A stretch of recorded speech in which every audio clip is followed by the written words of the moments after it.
everyone, welcome back to my channel. The honkaistarrail update 2.1 release date is just around the corner now that version 2.0 is nearing its end.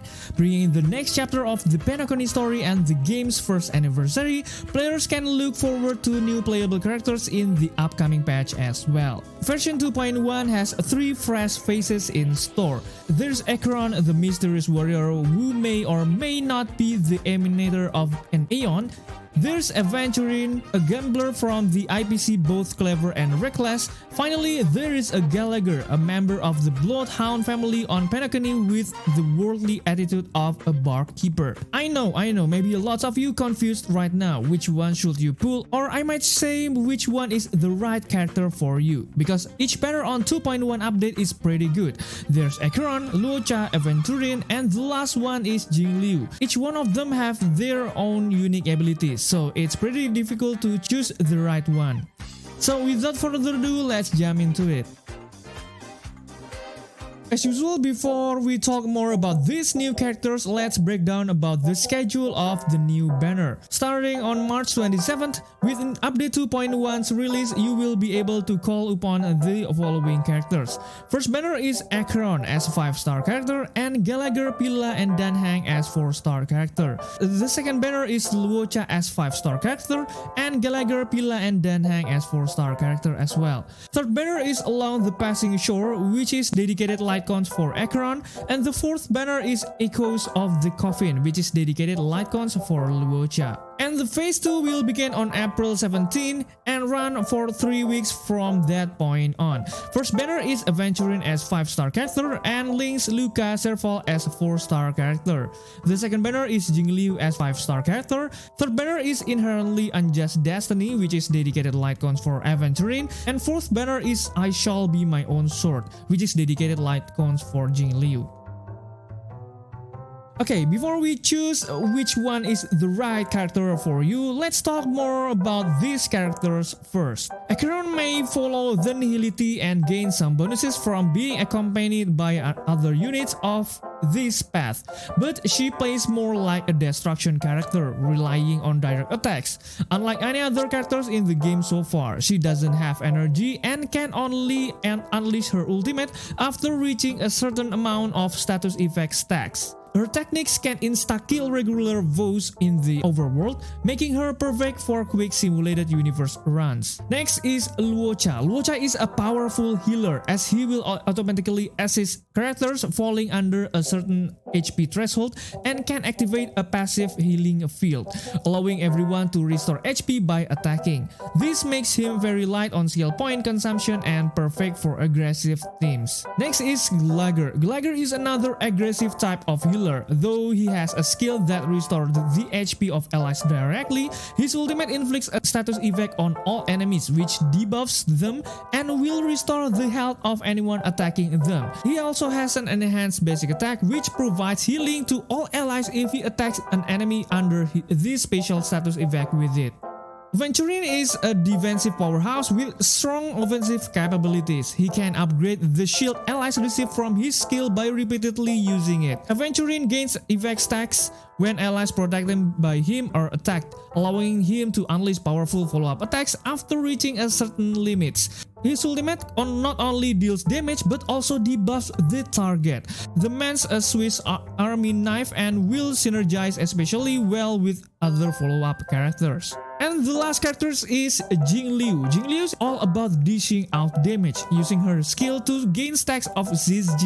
She can enter a special state that enables her to unleash an enhanced skill to attack several foes at once. It's a great idea to have a healer in any team with her, though, as she will sap everyone HP whenever she uses her destructive powers, as this enhances her damage. Pairing her up with characters that sports high maximum HP is a good idea. So now let's talk more deeply about these characters. First is Akron. Like I told you before, Akron is one of the most interesting character in update 2.1. She doesn't have any energy and don't need any energy at all. As far as I know, there's only one character who have a system like this, and it's Akron. And the second one is her ultimate depends a lot with how fast you can stack/drink buff. The faster you can get her buff, then you can do ultimate faster. If you pair her with 2 Nihility type on the team, then she will hit harder and do ultimate faster. Her technique also can insta-kill regular foes in the overworld, making her perfect for quick simulated universe runs. But she has some quite downside. She relies heavily with other Nihility characters, so you can't put her on any team without it. So if you don't have a Nihility character and you want Acheron so bad, then I suggest you to build them now. Is she worth it to pull? Of course yes, she is the most interesting character right now. But if you are pretty new on this game, maybe I need you to consider this one since you need a lot of investment to build her well. Next is Luocha. Luocha is a great healer and maybe one of the best healer in the game right now. He can do an auto heal every 2 turns without using skill at all. His heals also scales on his attack stats. So besides he can do healing, he also can do some quite damage. His ultimate can also do strip all enemies buff, which is perfect for an enemy with a lot of buffs. The best part of Luocha is his healing field, which gives tons of healing to all of your party members. But the downside is his kit doesn't has any other buff besides his healing, unlike Wuo for the example. And his skill only heals 1 ally at a time, so you will realize him to use healing field to heal all party members. Is he worth it to pull? Absolutely. He is a really good character. You don't need a lot of investment to work well. Even he's an absolutely good even though you are a new player on this game. So if you don't have a good healer on your team right now, I suggest you to pick him right away. Next is Gallagher. Personally, Gallagher is like a mini version of Luocha. He can be paired with any other characters because his kit doesn't need any requirements to work. He also has an ultimate that's similar with Luocha. If the enemy got debuff called the Besotted State from him, then every single time you attack the enemy, you will get healed. He also has an enhanced basic attack called Nectar Blitz, which is a strong attack that you can get after you use your ultimate. But there is 1 or 2 things you must know about him. First, you need a proper break effect stat to make him better as healer. You also need to be high speed and high energy regeneration to spam his ultimate. Why? Because his skill only heals 1 ally, so you will rely on his ultimate a lot. Is he worth it to pull? Well, since he is like a mini version of Luocha, so the answer is definitely yes. If you don't have a Luocha and you don't have any resource to pull him, then you can build Gallagher instead. His kit is really good despite he is only a 4-star character, so build him if you lack a healer. The next thing is Aventurine. Like Acheron, Aventurine is a new character that have been introduced on 2.1 livestream a few hours ago. Like I told you before, Aventurine is a solid tank. He can give all allies a shield that can stack through his skill and his kit. He also has a passive that can give him a tons of crit rate if you have ton of defense on your stat. So it's practically he has tons of critical rate already even you are not putting any critical rate relics on him. He also can do an auto counter attack if his blind bat reaches 7 points. So basically he can give shield and he also can give amount of damage.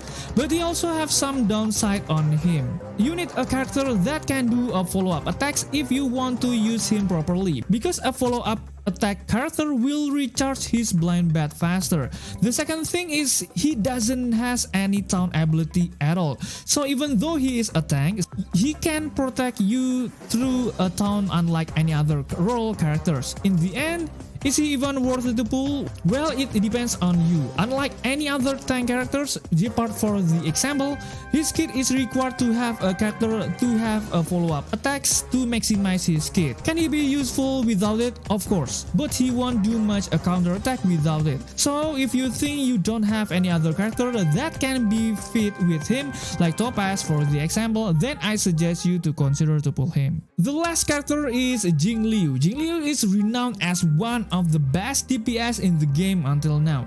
She has tons of critical rate passive through her special state, so you only need tons of critical damage to make her work well. Her special state also has another effects. She will get an extra attack and will enhance her skill attack. Her enhanced skill attack will be an AoE attack instead of a single attack and will do tons of damage. It's a good idea to put her with another character that have tons of HP because her attack depends on how many HP she drains from all of her allies. So you can pair her with Blade for the example, since both of them will get benefits from her kit.